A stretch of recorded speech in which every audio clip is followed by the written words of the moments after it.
Good morning, everybody. It's Tracy. Just checking to make sure that it's recording, and it is. I'm gonna do a little polyurethane work out here this morning on the end table nightstand that I did yesterday, and I got it stained.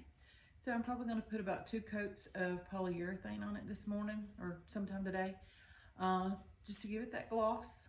And so if I get that done today, then that project can go home tomorrow. But I wanted to show you what we have learned through trial and error here in the shop. Some of the polyurethane is a little too thick. So when you put it on your projects, it starts to bubble on you. So, you know, we've used different rollers, we've used different paint brushes. So like I said, trial and error, and I think a lot of it just depends on the type, maybe, of the polyurethane that you're using. Of course, I buy all my stuff from either, Home Depot or Lowe's. This that I'm using now is Minwax fast drying polyurethane. So I've put it on some tables and it goes down fine. But my last project, it got to bubbling on me after the first coat. So I wasn't really happy with it. And my husband got to reading up on it, and it said that if it bubbled or just different things, that you could actually thin it down. And so my husband showed me, he gave me a little tutorial a couple of weeks ago on how to take lacquer thinner and thin your polyurethane down.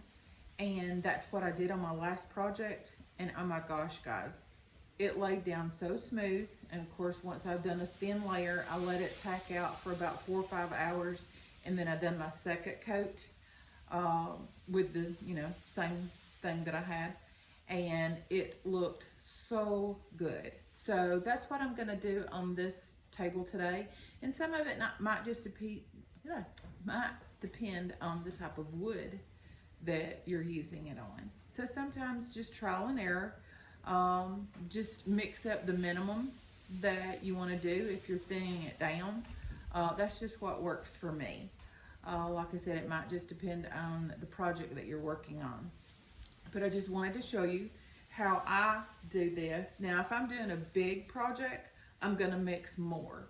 But this end table is not huge. So I'm just mixing the minimum in my mixing cup that I can. And so this is gonna be 1-to-1, one thing of lacquer thinner and one thing of polyurethane. So therefore you're gonna have 2 by the time you get it mixed. Got to put the old lady glasses on, sorry. It's what happens when you wear contacts and then you can't read things close up.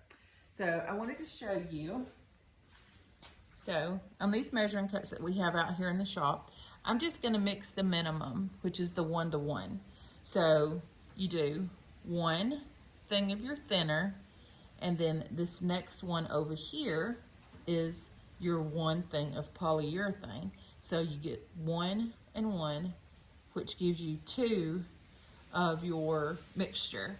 Now, if you wanted to mix more, which is usually this 2, the 1-to-1, is what I usually mix when I'm doing a big project like a table or something like that. So you just follow your measurements, and that's what gets you your combination of the both. And then you can have some thinner polyurethane to do your project. So I've already got my lacquer thinner in here, so I'm fixing to open up my polyurethane and do the 1 of the polyurethane. So let me get my polyurethane opened up. Hope everybody's having a great Wednesday, and everybody maybe went out and voted yesterday.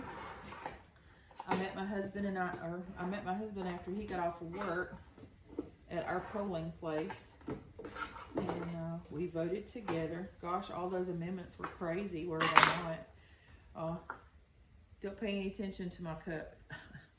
You just make use of what you've got out in the shop sometimes. So we started using this lid to a spray can because we didn't find anything last week or whenever it was that he was showing me. So that's just what I use. Let me put my gloves on because sometimes that gets a little messy when I'm scooping it out. But I'm just going to keep scooping the polyurethane and putting it over here until I have my one of my polyurethane. And then I'm going to mix it up real good with a stir stick.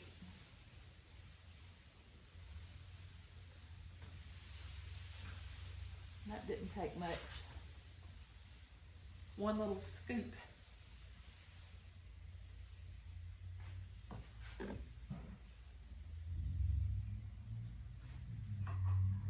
Let me get my hammer. I always like to try to put my lids back on everything in case I bump something. Don't want all that polyurethane or thinner or anything else to spill. I had that happen one time, not a big gallon jug or can like this, but I did have it to happen. This stuff is not cheap, so believe me, I take a few extra seconds and steps and close that lid. Just take a stir stick, stir it all together. That's giving me my 1-to-1 on my polyurethane and my thinner. This will go down so much easier. And like I said, if you want to just trial and error it, whatever works for you, this just works for me.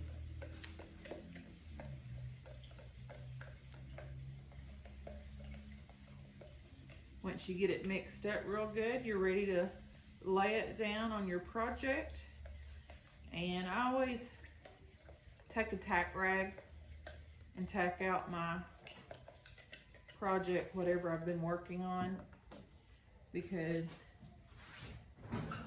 if you can get as much of the dust particles and things like that has, I'm gonna turn you around, don't get dizzy.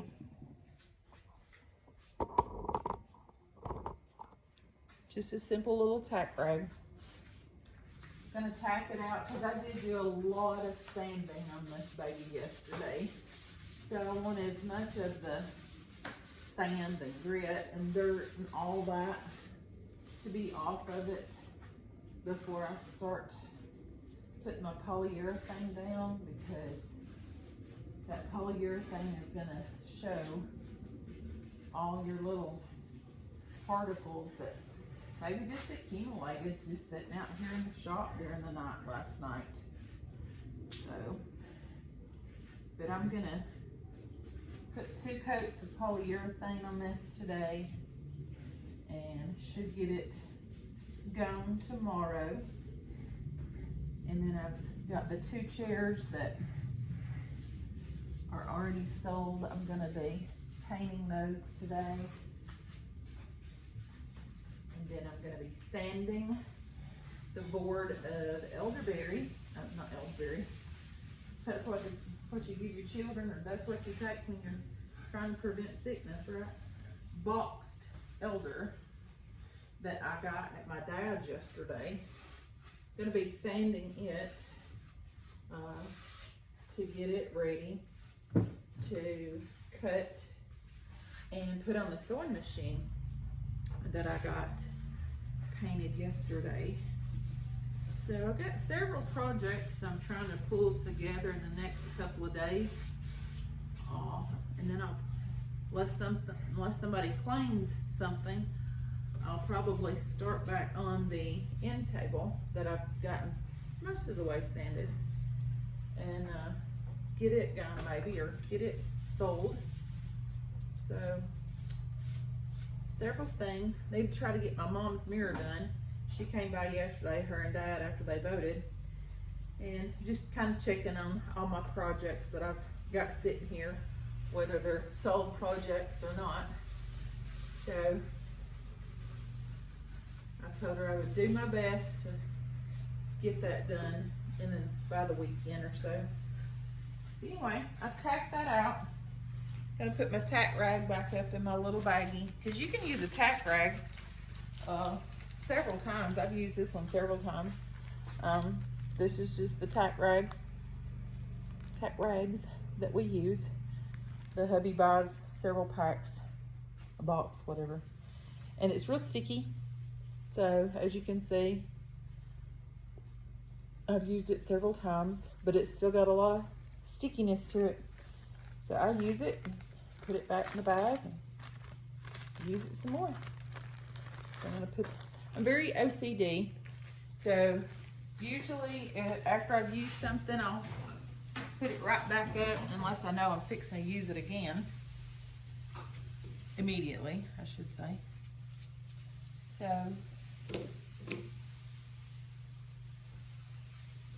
let me get my brush that I'm gonna do my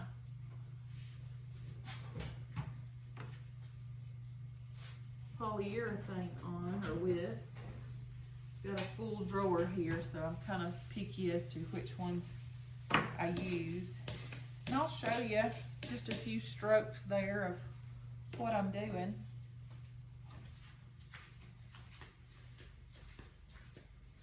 My assistant, Lily girl, I don't know where she's at. I guess she's ran off somewhere.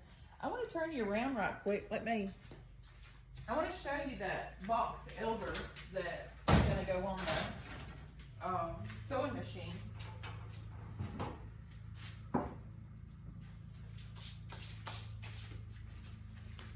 Like I said, my dad is the king of all types of wood. So, but this is the box elder that I brought home yesterday. Is that not beautiful?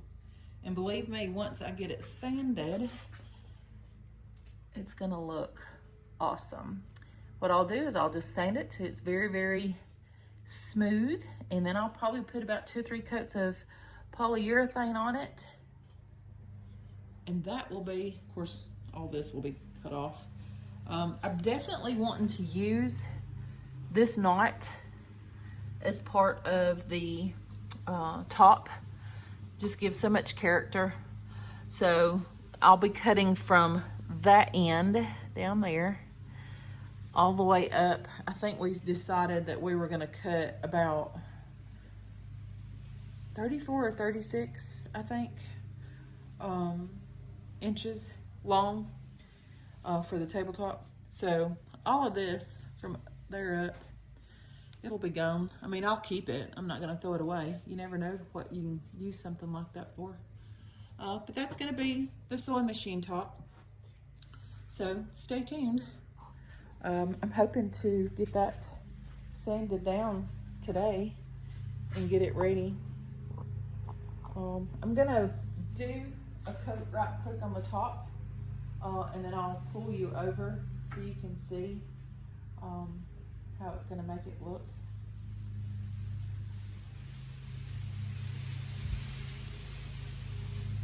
Can't believe it's hump day already.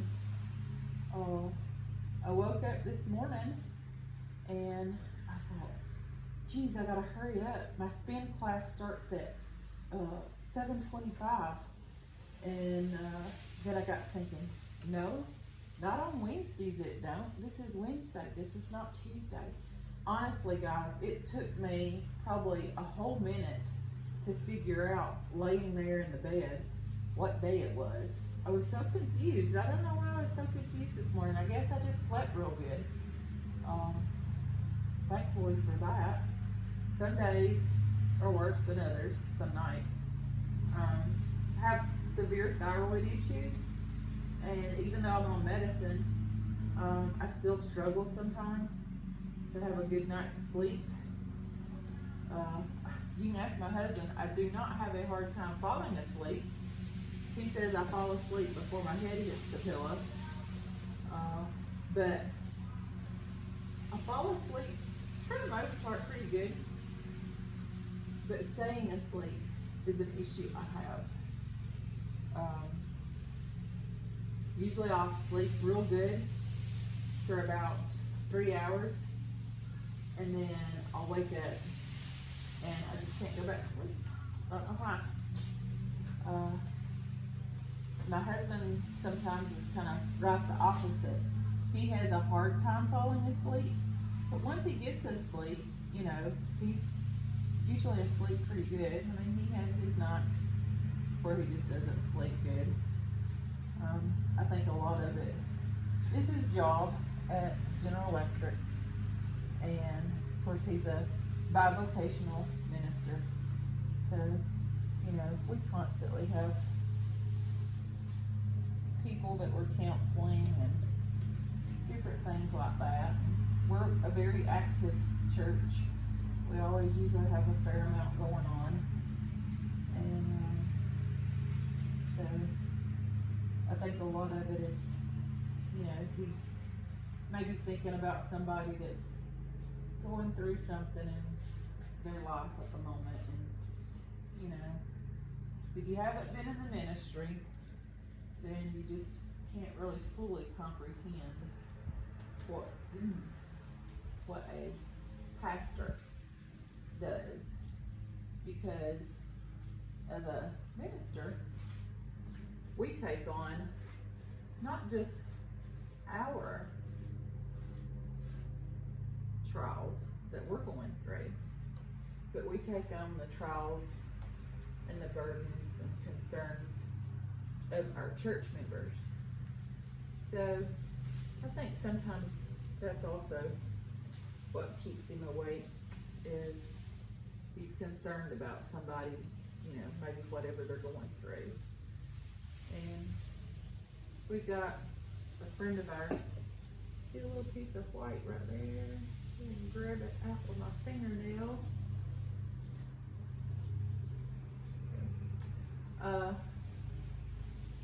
Our daughter has a real good friend in Texas that her baby was born premature by several months, and he's struggling right now. Of course, he's still in the hospital, and things just look very, very bleak right now for them. And just a whole nother story that I have as far as part of my testimony is, you know, my heart just goes out to them, because I can't imagine what they're going through, what they're dealing with, and, you know, just everything. So we've been praying a lot about that situation. Always make sure you try to go in the direction of the wood. Just makes everything look a little better. I'm going to show you the top, and then I'm probably going to shut the camera off so I can concentrate on what I'm doing and get this done fairly quickly. But it's like, oh, I about did it, about spilt it. It was kind of sticky to my hand. Let me show you the top.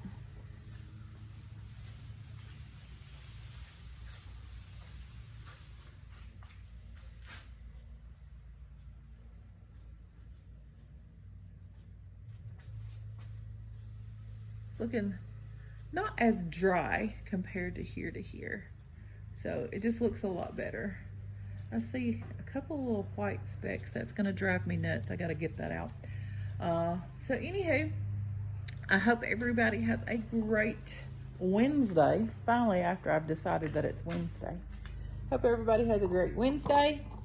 And I will do another video a little bit later just to show you, hopefully, after I've got coat number 2 on this, and maybe whatever else I tackle out here today. But I hope everybody has a great Wednesday. Be blessed, but most of all, be a blessing to somebody that's around you. You never know what a smile or a text or a phone call will do for somebody. So have a great day. I will see you later on this afternoon. Bye-bye.